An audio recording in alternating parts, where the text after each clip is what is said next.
and I am honored to be joined by an absolute legend, a man who's been doing what he's doing in one way, shape, or form or another for 50 years. All right. Grew up in Northeast Lincoln. He started his radio career, started calling men's basketball games in 1974. All right. Did Nebraska football games for years, over 22 years, 74 to 96. Basically been the voice of Nebraska basketball for nearly 4 decades at this point. He's been doing it again since 2006 up until modern times. Mr. Kent Pavelka, how you doing, my friend? I'm doing good, Adam. Boy, that's quite a resume there. And the only problem with it is that I missed you doing football, right? We didn't cross paths, but I wasn't in the booth when you were playing. So that's the only thing that you didn't include. And that's a disappointment. Well, it's because I wanted you to do it, but I didn't want to bring it up because it makes me sad. But the thing is, you've been doing it for so long, so well, so many different things. I mean, I hope I did it justice because you're a true legend, the voice of Husker basketball for so long now. Like I said, almost 4 decades, almost 40 years. All right, talk to me. Nebraska basketball. They had Fred Hoiberg's best season, one of the best seasons they've had in quite a while. What have you seen from the team this year that's made them help them be so much better this year and going forward into this Big Ten tournament and into the NCAA tournament after that? A complicated answer to that question. It involves a lot of different things. When I first saw this group in the summer, in July, when they were, they're allowed to practice a little bit in the summer, the new guys popped at me immediately. And I could see the potential that this group had in terms of talent. They've got what they need.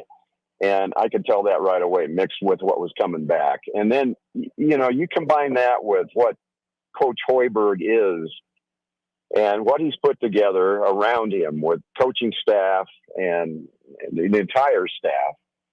And believe me, I'm intimately involved. I don't know X's and O's really, but I'm around the X's and O's. I can tell you the guy can coach. And he can coach to the extent that the players will take the coaching because they've seen that it makes them better as individuals, and they've seen that it makes a really good team. I guess that would be my short answer, my elevator speech answer. All right, ladies and gentlemen, I'm joined on the Aloe Fiber VIP line by Kent Pavelka. All right, so talk to me about a guy like Keisei Tominaga. He can obviously shoot. He can obviously score. But what kind of impact does having a player like that on your team have for the entire team beyond just what he can do individually? Because it's got to create openings for other players and openings for other guys to score. And then if the defense stays spread out, then Keisei can light you up. If you focus on him, then the ball gets spread out. Just talk to me about the dynamic that he brings to the team as a whole. Well, you explained it right there. I mean, he does all of that. He really does. And it's not every team has a guy who can light it up like he can. But yes, I mean, he makes everybody else better. If he gets too much attention, as you said, he everybody else has an opportunity, and he doesn't jack shots, not very many. Some he does. Coach lives with that, and you will with a guy like that. But by and large, he is one of those 8 pieces that he's got a team here where it's like a toolbox. So you got a tool. Every tool you need is in that toolbox. I mean, if you need something, he's got somebody on the bench who can give it to you because they've all got these individual sets of skill sets. And I don't think anything is missing except maybe, you'd like to have another shooter and you'd like to have another big, but you can only play 8 guys. So, I think he's got it all, and I think this team has a chance to continue to play like they are and win some more games. I don't have any doubt about that. Talk to me about how you think Keisei projects to the NBA. All right, where do you think he might go in the draft? How do you think he might fit into a team? Like, how does he project when it comes to his potential NBA career? Adam, you're putting me between a rock and a hard place here because I think it's an uphill struggle for him to be to make a roster, and I hope he proves me wrong. He's not electric, quick. I mean, he is as good a shooter as you're going to find. A little streaky, but he's sneaky good, and I hope he proves me wrong. I think he'll make a lot of money, if not in the NBA, certainly probably in Japan. But that's not to diminish the quality of player that he is, because only the best of the best of the best will stick at that level. Talk to me about Nebraska's bench, because you talked about 8 players, and that's kind of what it revolves around this year for them. But they've had players from the bench step up and be leading scorers in games and take over certain games here and there at points throughout the year. Okay, so talk to me about the role that this bench is going to play as we enter the Big Ten tournament. Now, they don't have to play 5 games in 5 days or 4 and 4 like the Lady Huskers just did, but they're going to have to play, if they want to get to Sunday, at least 3 in 3 days, and then the NCAA tournament. There's space in between games, but it can be exhausting over time. Talk to me about the role that this bench could possibly play. Well, did go 9 deep before Eli Rice got hurt. I think he would have, had he not had that high ankle sprain, continued to log more minutes. That was the trajectory at the time, and they'd have 9 really good pieces by this time, but it's 8 right now. And I think one of the really great strategic moves, and it was accepted by Jamarcus Lawrence, was when they decided he'd come off the bench rather than start at point guard, which moved Bryce Williams to point. And Jamarcus has they didn't have him as that piece off the bench when he was starting. And I think anybody who's watched him play in a starting role versus coming off the bench sees that, that's kind of, in an ironic way, added a piece, even though the total was 8. It's still 8, but off the bench, he gives you what he gives you. And then you got C.J. Wilcher. I'm hoping that C.J. gets back to shooting it down like he was in the middle of the year. His percentages have not been as good of late, but I mean, he gives you a guy that can really light it up, almost like CJ, or almost like Casey. And then the coach's son, if he weren't the coach's son, I think coach's sons get a bad rap. He's a really good player, and there isn't anybody in college basketball that is more of a pest on the floor defensively than Sam Hoiberg is. I mean, he just makes things happen. He's like a small Josiah Alec.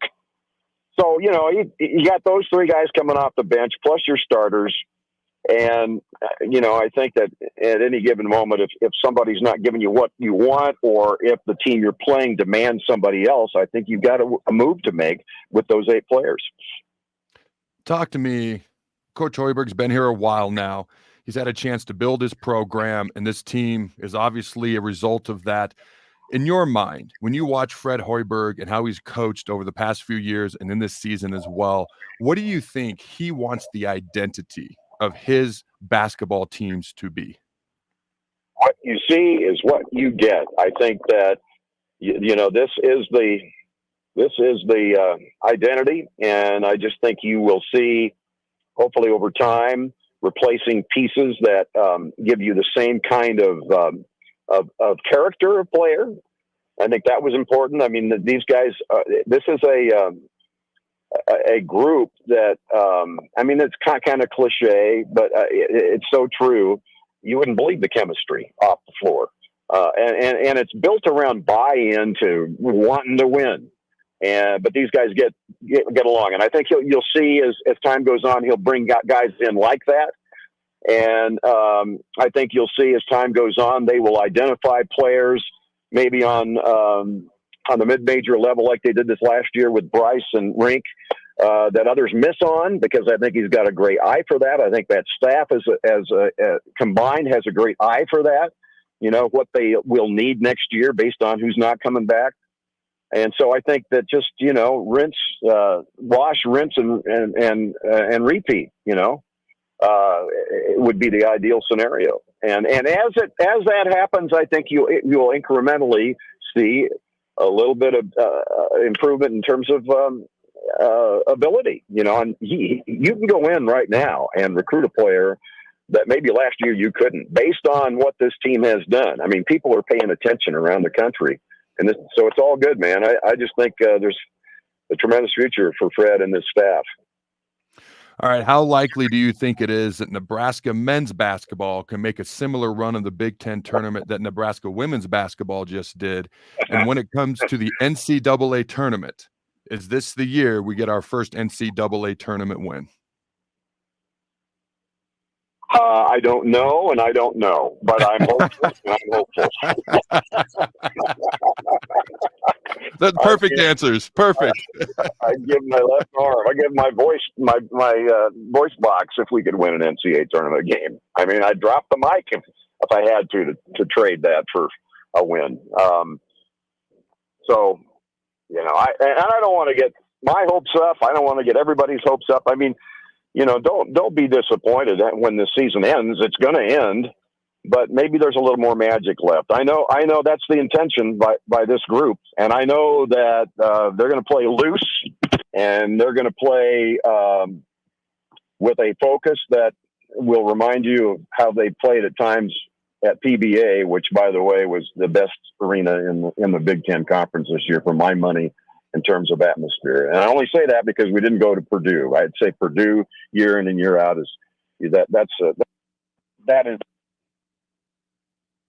TBA is right up there with them and with any arena in the country. The home court advantage the Pinnacle Bank Arena has become is just absolutely awesome for the men's and women's basketball team. It's absolutely phenomenal. All right, man, you've been doing it a long time. What are some of your favorite memories from calling Nebraska basketball games from over the years? Oh, man. Well, I suppose, you know, when I first started, that was the biggest thrill of all, just to have the honor and the opportunity to broadcast Husker athletics, both in football and basketball, at the tender age of like 23 or 24. You know, it was like a dream come true. I grew up wanting to do that, and here I am in the booth and at Memorial Stadium and at the Coliseum of all places. We played at the Coliseum, folks, in 1974. Yeah, you know, yep. So doing that as a young man, you know, just in general, and then you know, where did the time go? I mean, I spent a lifetime plugged into this. I mean, there were years I was gone, but don't think I wasn't attached. And so here I am, you know, still hanging in there. But you know, they win the NIT with Danny. That was a thrill, winning the Big 8 postseason tournament with that group in 1992, 93, or was it 93, 94? I can't remember. Nobody's old enough to correct me. I don't think anybody wants to correct you. But this development that Fred has shown us has been a highlight for sure. You know, I mean, folks it was as everybody knows, those first couple of years were a struggle. But to see him retool all this to the degree that he has been as satisfying a thing as I've been around with Husker sports. All right. I want to thank you for joining me, Kent. Nobody rocks a bow tie like you do. I just want you to know that.